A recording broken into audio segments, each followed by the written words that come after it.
Welcome to সিরিনস kitchen.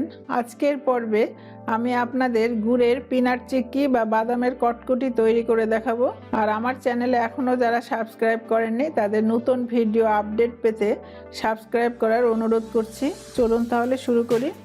গুড়ের peanut chikki বানানোর জন্য এখানে নিয়েছি 200 গ্রাম চীনাবাদাম, আর নিচ্ছি 200 গ্রাম আখের গুড়, 1 চা চামচ ঘি, 1/4 চা চামচ এলাচ গুঁড়া, আর নিচ্ছি 2 টুকরো প্যাসমেন্ট পেপার আর একটা চাকু। চুলাটা ধরিয়ে দিলাম। এবার বাদামের খোসা ছাড়াবার জন্য বাদাম ভেজে নিব। চুলার জালটা একবারে লোতে রেখেছি।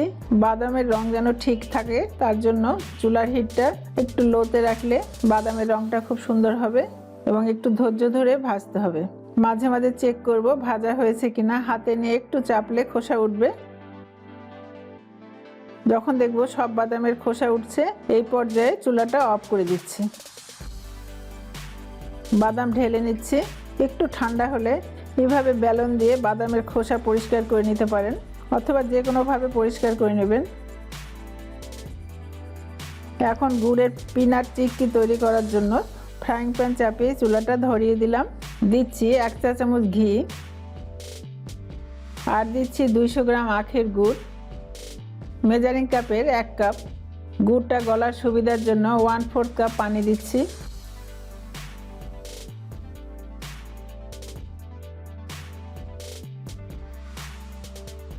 বাদামগুলোকে পরিষ্কার করে নিয়েছি। গুড়টা গলে গেছে। গুড়টার উপরের ফেনাটা যখন সাবানের ফেনার মতো চিকন হবে তখন চেক করে দেখব।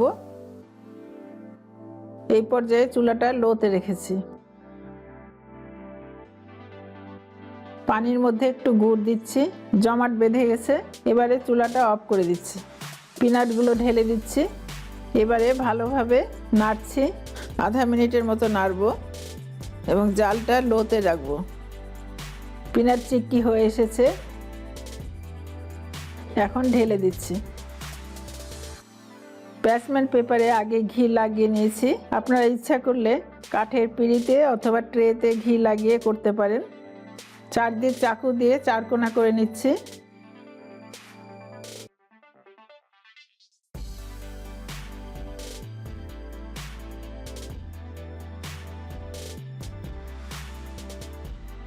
এবার গরম থাকতে থাকতে কেটে নিচ্ছি। দ্রুত সাইজ করতে হবে এবং কাটতে হবে। শক্ত হয়ে গেলে কাটা যাবে না। উঠিয়ে নিচ্ছি। আপনারা পুরোপুরি ঠান্ডা হলে আলাদা করবেন। গরম থাকতে থাকতে উঠানোর জন্য কোনাগুলো ভেঙে যাচ্ছে। পিনাট চিক্কিগুলো আলাদা করে নিলাম। এবারে একটা পিনাট চিক্কি ভেঙে দেখাচ্ছি। পিনাট চিক্কি তৈরি শেষ। আপনারা সহজে এটি ঘরে তৈরি করতে পারেন।